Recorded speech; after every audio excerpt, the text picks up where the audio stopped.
Bienvenue dans cette vidéo.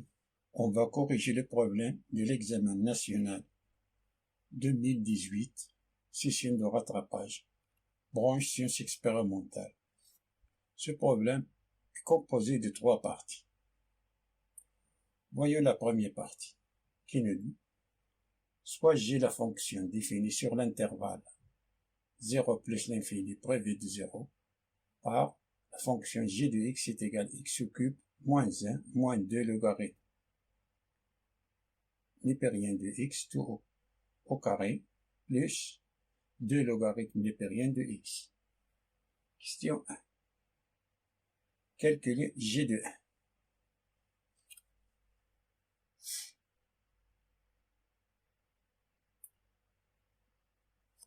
Alors, il suffit de remplacer x par 1. Alors, on a g de 1 est égal à 1 au cube moins 1 moins 2 logarithme népérien de 1 au carré plus 2 logarithme népérien de 1. Logarithme népérien de 1, c'est 0. Ça, c'est 0. 2 fois 0, c'est 0. Moins 2 fois 0, c'est 0. Alors, on a 1 au cube, c'est 1. 1 moins 1, c'est 0. Passons à la deuxième question qui nous dit à partir du tableau de variation de la fonction g, g' de x strictement positive sur l'intervalle 0 plus l'infini prévu de 0, la fonction g est strictement croissante. Je dis que limite au plus l'infini de g de x c'est moins l'infini, limite au plus l'infini de g de x c'est plus l'infini. La question est de déterminer le signe de g de x sur chacun des intervalles 0, 1 prévu de 0 et 1 plus l'infini.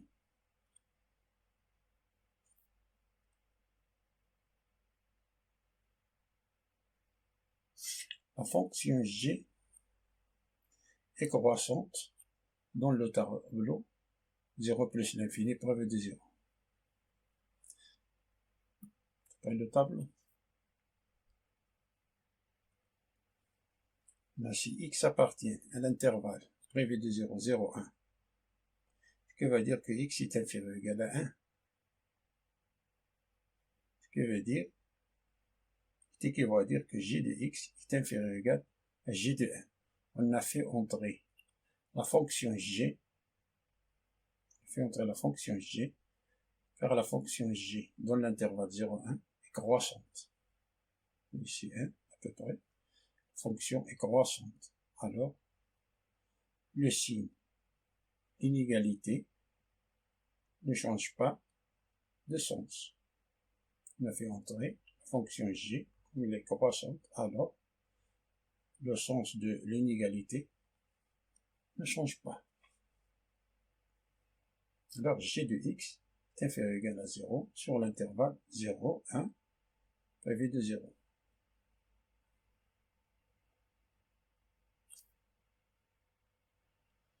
X, si x appartient à l'intervalle 1 plus l'infini, que va dire qu'on a x est supérieur ou égal à 1. Ce qui veut dire que g de x est supérieur ou égal à g de 1. On a fait encore entrer la fonction g qui est croissante dans l'intervalle 1 plus l'infini. Ici, elle est croissante. La fonction est croissante. Et g de 1, d'après la question précédente, c'est 0. Alors g de x est supérieur ou égal à 0. Alors, on a déterminé le signe de g de x sur les intervalles 0, 1 et 1 plus l'infini. Sur l'intervalle 0, 1 prévu de 0, la fonction g est inférieure ou égale à 0. Elle est négative. Et sur l'intervalle 1 plus l'infini, fermé en 1, la fonction g de x, la fonction g, est positive.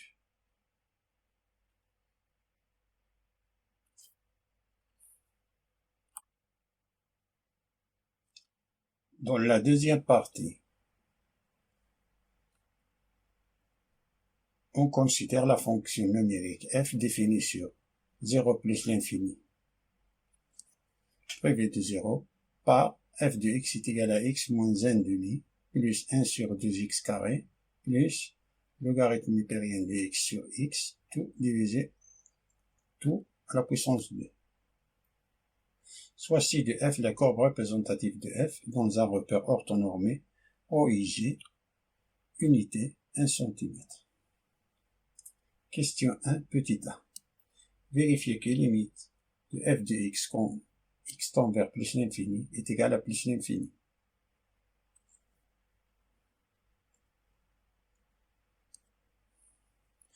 La limite en plus l'infini de x moins 1 demi plus 1 sur 2x carré plus logarithme népérien de x divisé par x au carré est égal à plus l'infini, car on a limite en plus l'infini de la fonction affine x moins 1 demi. On a ici plus l'infini moins 1 demi, c'est plus l'infini. Et limite en plus l'infini de 1 sur 2x carré, c'est 1 sur 2 fois plus l'infini, c'est 1 sur plus l'infini, et 1 sur plus l'infini, c'est 0. Et limite en plus l'infini du logarithme népérien de x sur x, ça c'est 0, ça c'est une limite usuelle. Alors on a 0 au carré, c'est 0, plus 0, c'est 0, plus 0, plus l'infini, c'est plus l'infini. Alors on a plus l'infini, plus 0, c'est plus l'infini. Sans la question B. Montrez que I, qui est égal à x moins 1 demi, est une asymptote de ci de f au voisinage de plus l'infini.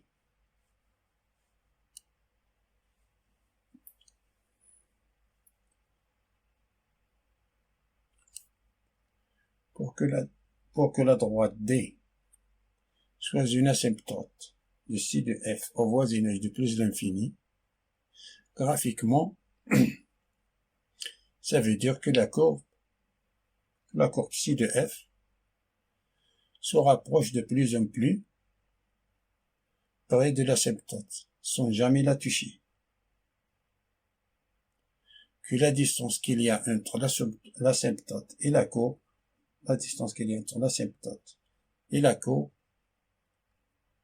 en plus infini et infiniment petite. C'est-à-dire que cette distance tend vers 0. Analytiquement, ça veut dire que limite plus l'infini de f de x moins y, x moins 1 demi, pour démontrer qu'il est égal à 0. Alors on a f de x moins, parenthèse x moins 1 demi, est égal à limite plus l'infini de f de x, c'est x moins 1 demi plus 1 sur 2x carré plus logarithme népérien de x sur x au carré, tout au carré. Ça c'est moins x plus 1 demi. Moins x plus x, ça c'est 0. Moins 1 demi plus 1 demi, ça c'est 0. Alors il me reste limite de plus l'infini de 1 sur 2x carré plus logarithme népérien de x sur x tout au carré. Ça c'est une limite usuelle, ça c'est 0. 1 sur plus, ça c'est plus l'infini, 1 sur plus l'infini, c'est 0. Alors, 0 plus 0, c'est 0.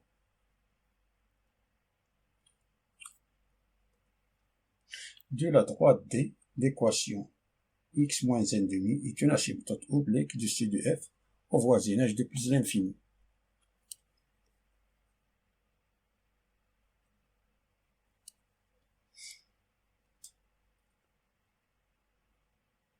Passons à la question C. Déterminer la position relative de la courbe ci de f par rapport à la droite D.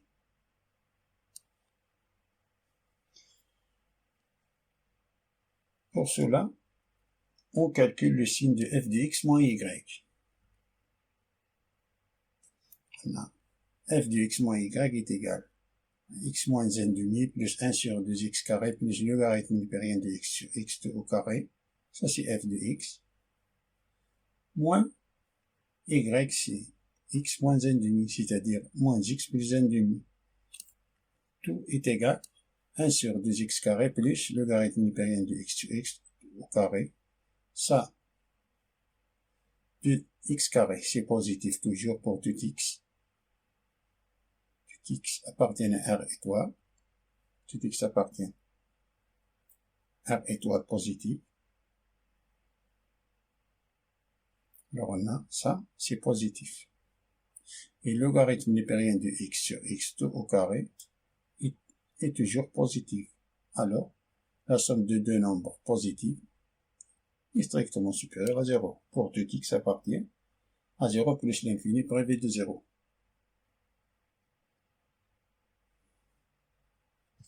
Alors, si de f, la courbe si de f, dessous de la droite D de l'asymptote. Dessus de l'asymptote.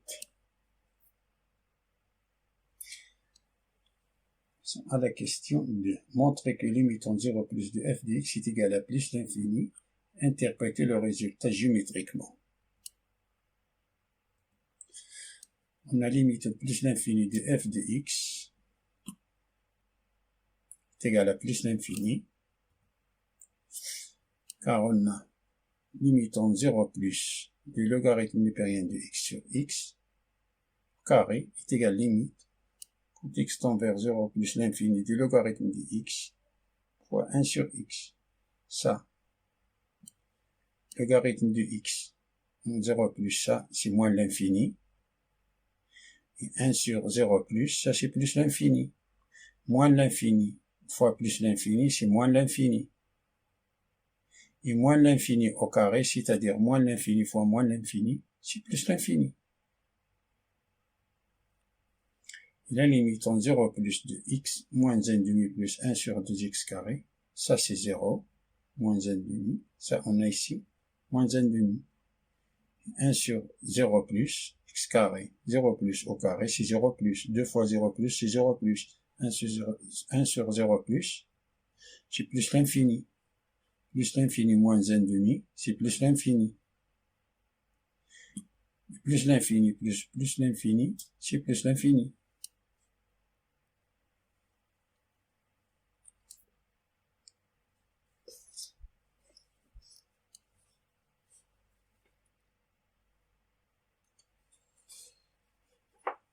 Limitant 0 plus de f de x est égal à plus l'infini, alors si de f admet une asymptote verticale delta d'équation x est égal à 0 au voisinage de plus l'infini. Ça, c'est l'interprétation géométrique.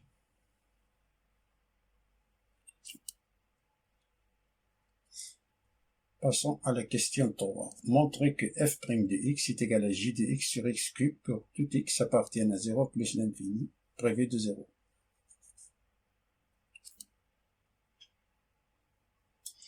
Avant de calculer f' de x, il faut justifier que la fonction f est dérivable sur 0 plus l'infini. On a les fonctions f1 de x est égal x moins 1 demi plus 1 sur 2x carré. On a ce bloc-là appelé f1 de x.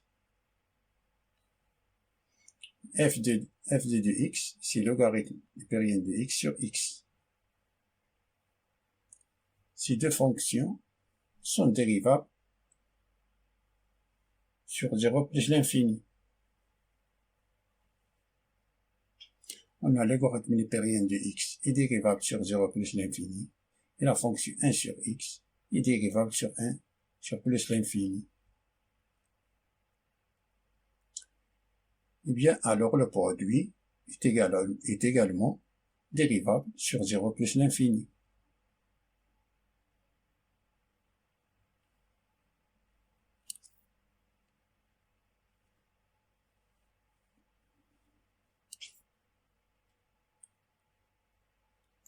Alors f1 plus f2 au carré. J'ai oublié à la puissance 2, c'est à la puissance 2, f2 au carré est dérivable sur 0 plus l'infini.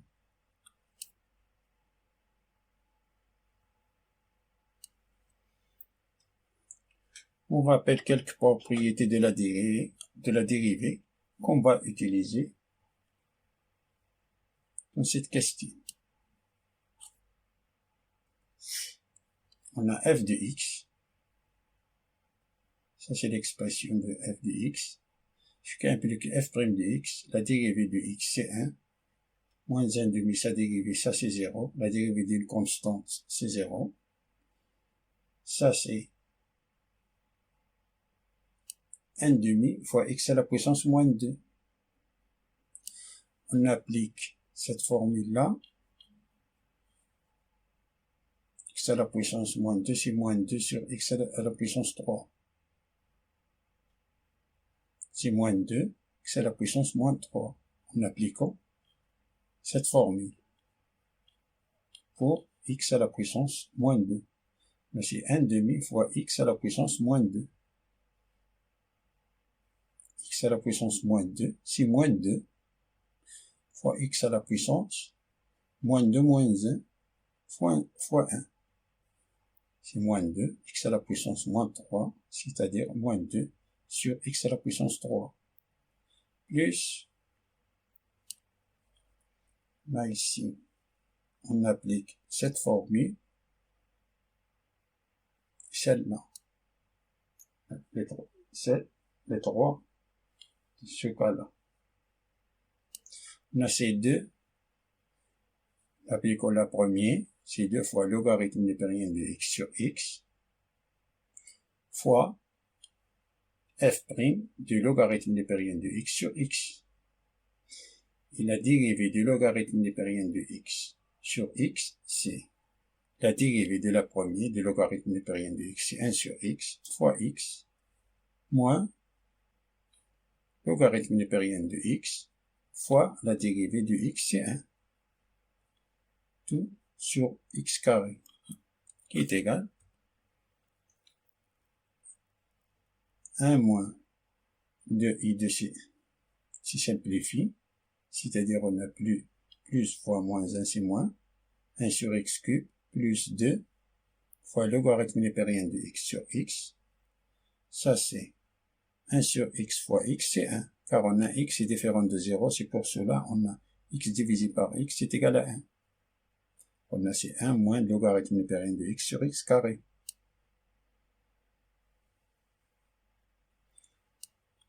On réduit au même dénominateur, qui est égal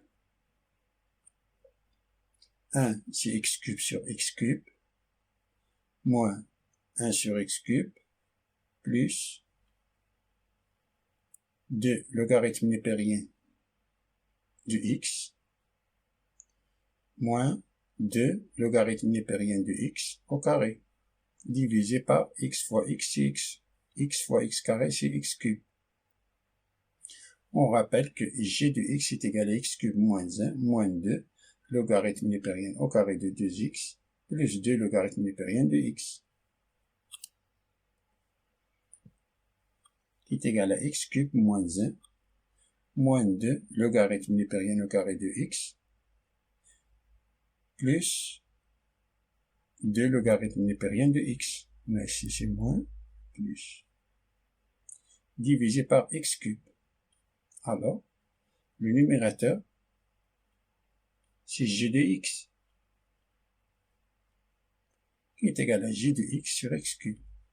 Alors, on a montré cette égalité.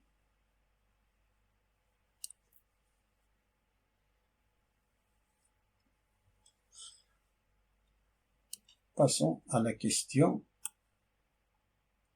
B, 3b. Montrer que la fonction f est décroissante sur 0,1, privé en 0, et croissante sur 1 plus l'infini, fermé en 1,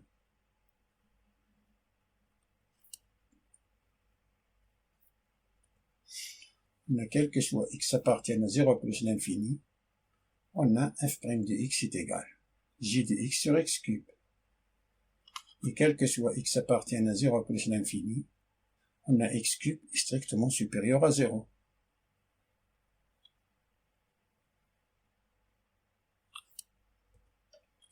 conséquent, le signe de f' de x est le même que celui de g de x. X cube.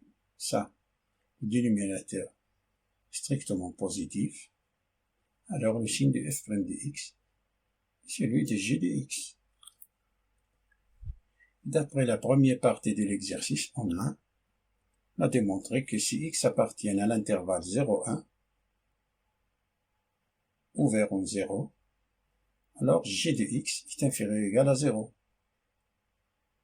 Ce qui implique que f' de x est inférieur ou égal à 0. Alors f est décroissante sur 0,1. Si x appartient à l'intervalle 1 plus l'infini, alors g de x est supérieur ou égal à 0. Ça et ça, c'est d'après la première partie du problème. Ce qui implique que comme f' de x a le même signe que g de x, sont le même signe, f' de x et g de x, alors f' de x est supérieur ou égal à 0 si x appartient à l'intervalle 1 plus l'infini. Alors f est croissante sur 1 plus l'infini.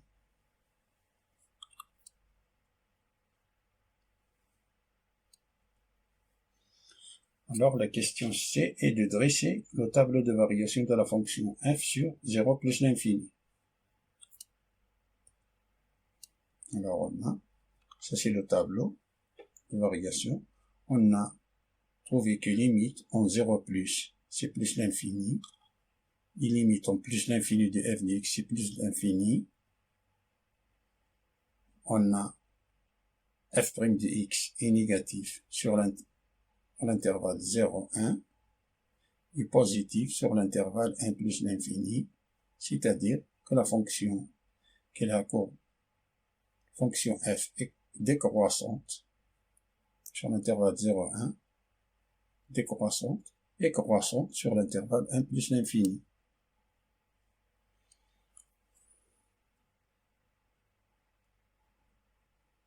D'après le tableau, on peut conclure que le point 1, 1 est le minimum absolu.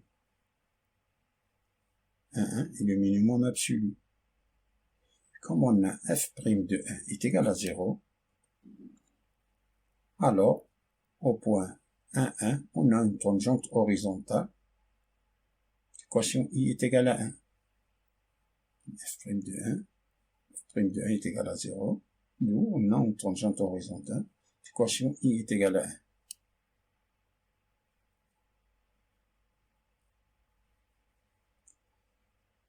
Passons à la construction de la figure.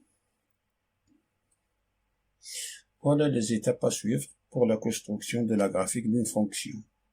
Veuillez détresser les axes des abscisses ordonnées. Adresser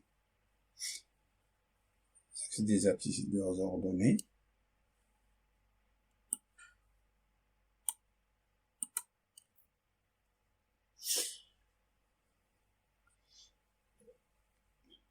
Quel est le domaine de figure point? Ça, l'axe, les asymptotes. Un asymptote I est égal à x moins n demi. X moins n demi. C'est moins 0,5, c'est moins n demi.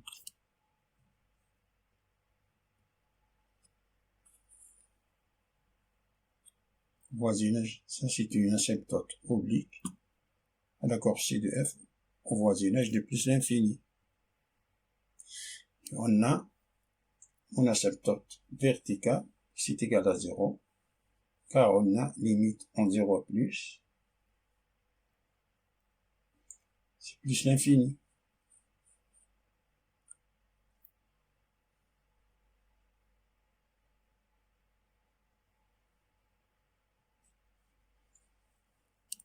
Et on a la courbe C, la courbe est au-dessous de l'asymptote D. On a démontré ça. Et la courbe alors passe par là, et par là.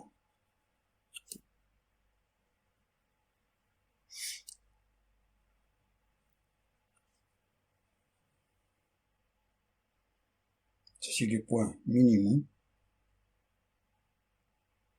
Ensuite, on a en tangente horizontale en ce point-là. Point 1, 1, c'est le minimum. Ensuite, on a au point 1, 1, non tangente horizontale. On va tracer les intervalles décroissants, c'est-à-dire que la courbe passe par là, l'intervalle 0, 1, elle est décroissante jusqu'à 0, 1, et puis elle est croissante pour se rencontrer avec cette flèche-là. Elle s'approche de plus en plus à l'asymptote oblique I est égal à x moins 1,5. Sans jamais la toucher. Ni ici, ni là. La courbe ne touche ni l'asymptote verticale x est égal à 0, ni l'asymptote oblique I est égal à x moins 1,5.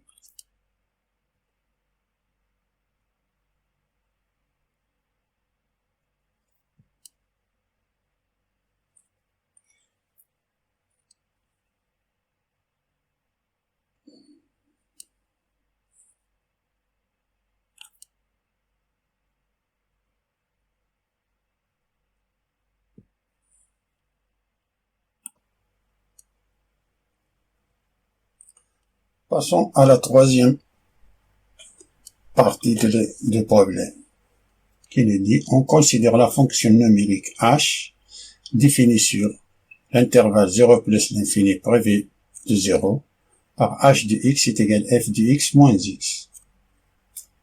Question 1 petit à vérifier que h de 1 est égal à 0.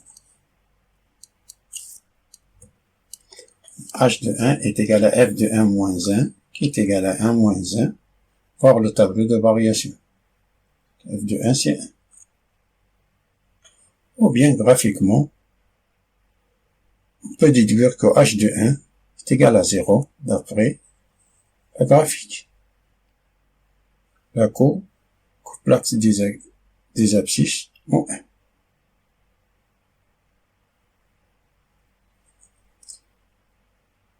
Question B. Dans la figure ci-contre, c'est de h, c'est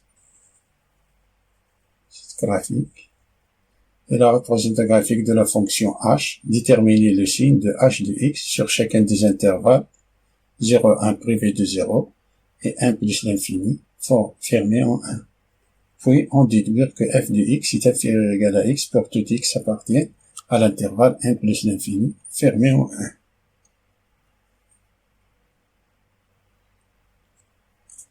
Là, x appartient à l'intervalle 0, 1, privé de 0. Ça veut dire qu'on a x strictement supérieur à 0, est inférieur ou égal à 1. Ce qui implique que x est inférieur ou égal à 1, ce qui veut dire que h de x est supérieur ou égal à h de 1.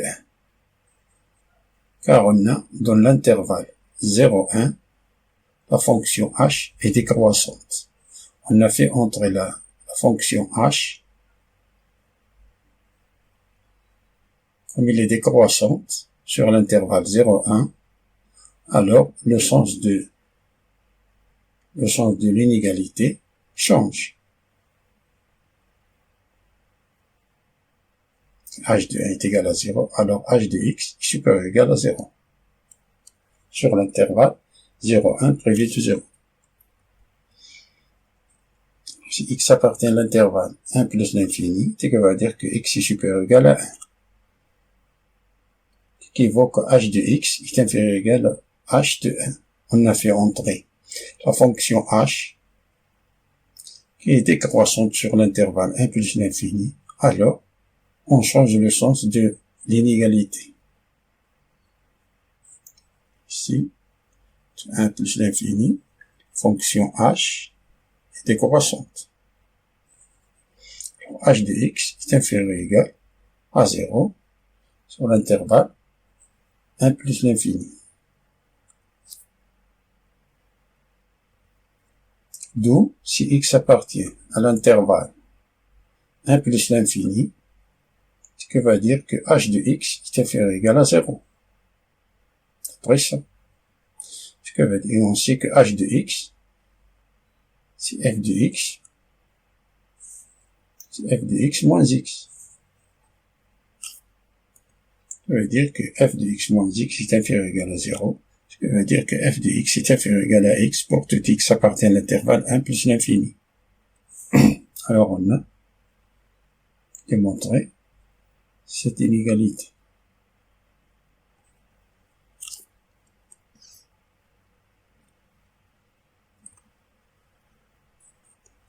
Passons à la deuxième question. On considère la suite numérique UN définie par U0 est égal à E et UN plus 1 est égal à F de UN pour tout n appartiennent à l'ensemble N.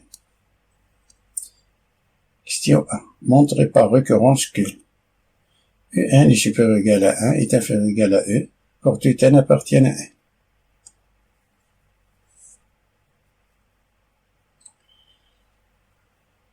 Démonstration par récurrence. Vous devez absolument savoir que cette démonstration se compose de 3 étapes. L'initialisation, l'hérédité, enfin la conclusion.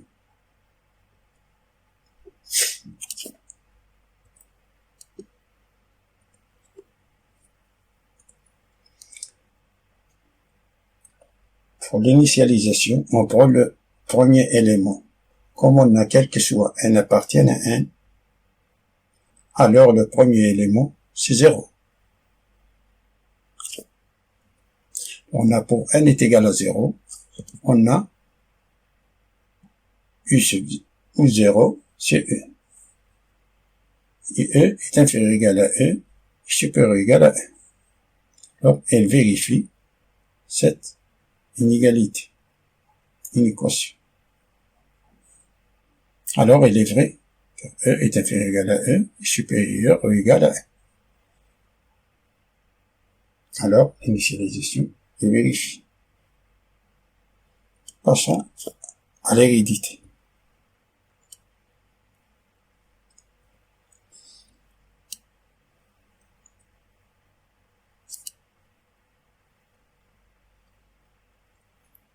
Ça, c'est la fonction f de x. On a soit n appartient à n, supposons que n est inférieur ou égal à e, supérieur ou égal à 1, est vrai. Supposons qu'elle est vraie. Alors, on va démontrer qu'il est vrai aussi pour en plus 1. Alors, montrons que en plus 1 est inférieur ou égal à e, supérieur ou égal à 1, est vrai.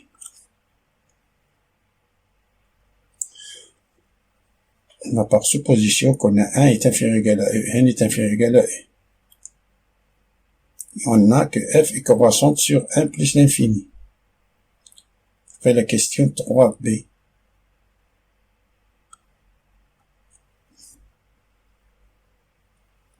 D'où la fonction f est croissante sur l'intervalle 1e fermé.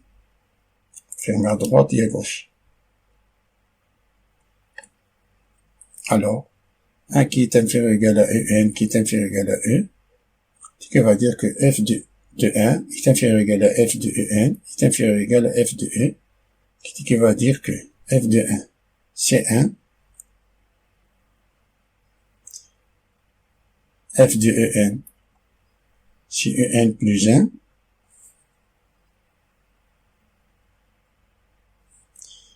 f de e est inférieur ou égal à e. F de e est égal. On remplace l'expression de f de x, c'est e moins 1 demi plus 1 sur 2 e au carré plus 1 sur e au carré, car on a logarithme népérien de e, c'est 1, x c'est 1, c'est a, ce bloc-là, c'est 1 sur e, tout au carré, c'est 1 sur e au carré. qui est égal, au même dénominateur commun, E c'est 2E au cube sur 2E au carré, moins 1/2 c'est moins E au carré divisé par 2E au carré, si simplifié il nous reste moins 1/2, plus 1 sur 2E au carré, plus 2 sur 2E au carré. On a même dénominateur commun, qui est égal 2E au cube moins E au carré, plus 3 divisé par 2E au carré.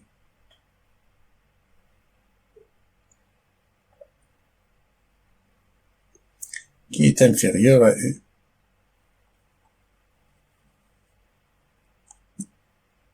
Qui est égal à 2E au cube sur 2E au carré. On a 2E au cube sur 2E au carré.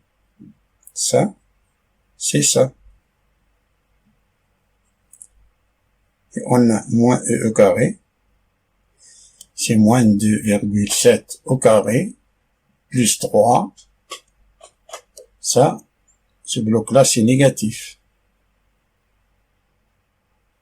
Divisé par 2E au carré, on a ici un nombre négatif. Et ça, c'est ça. C'est E. Alors on a ici E moins un nombre négatif, toujours est inférieur à E. C'est pour cela qu'on a ce qu'on a ici est inférieur ou égal à E. Et la conclusion, l'initialisation, alors, est vérifiée. L'hérédité est démontrée. On a démontré. On a bien que quel que soit n appartient à 1. 1 est inférieur ou égal à E, n est inférieur ou égal à E. Passons à la question B.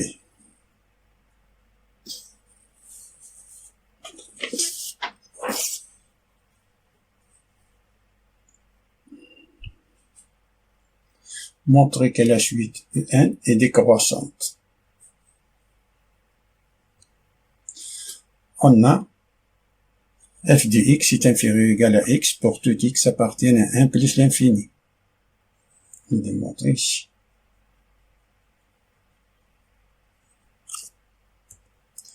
Particulier pour tout x appartient à l'intervalle 1e, ce qui évoque que f de x moins x est inférieur ou égal à x. Cet intervalle-là est inclus dans l'intervalle 1 plus l'infini. On a pour tout n appartient à 1.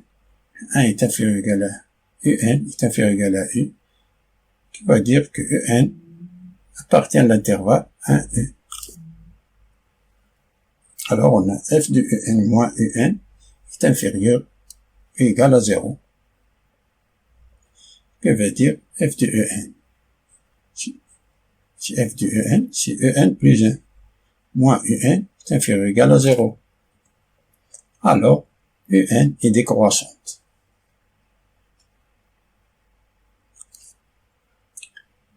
Passons à la question 3. On déduire que un est convergente, puis déterminer sa limite. On a 1 est inférieur ou égal à un est inférieur ou égal à u, et un est décroissante, d'après ce qui précède. Je vais montrer que c'est décroissante. Alors, E1 est décroissante et minorée par 1. Minorée par 1.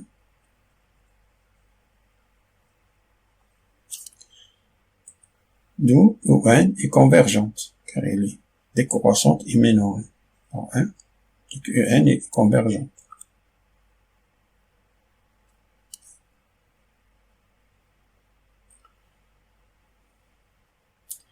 On va déterminer, alors, la limite du E1. On a quel que soit n appartient à 1, on a f de E1 est égal à Un plus 1. On a Un est convergente. on a U0 est égal à E qui appartiennent à l'intervalle 1E. On a f est dérivable sur l'intervalle 0 plus l'infini, ce qui implique que f est contenu sur 0 plus l'infini, en particulier sur l'intervalle 1e, qui est inclus dans l'intervalle 0 plus l'infini.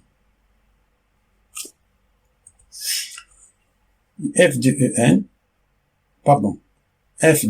l'intervalle 1e est égal à f de 1, f de e, qui est égal à f de 1, c'est 1. F de e, on a démontré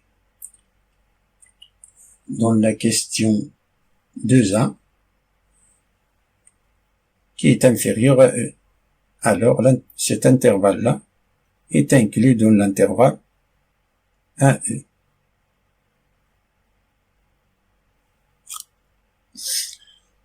Alors, la limite de la suite un est une solution de l'équation f de x est égal à x dans l'intervalle 1e.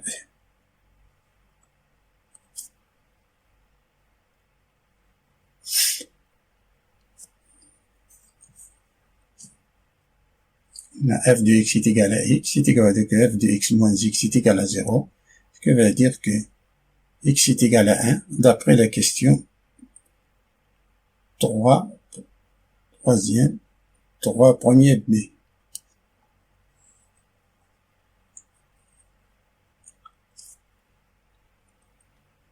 On sait que n est convergente, alors sa limite est unique.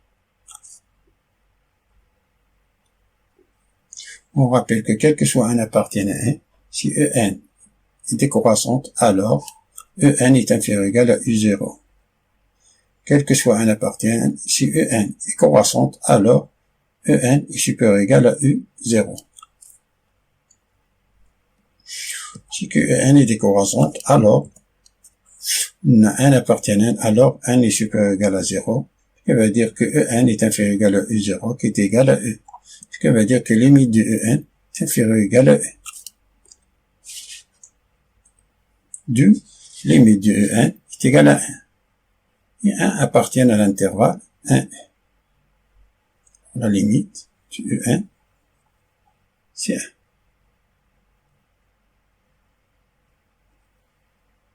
Fin de la résolution de ce problème. Je vous souhaite bon courage.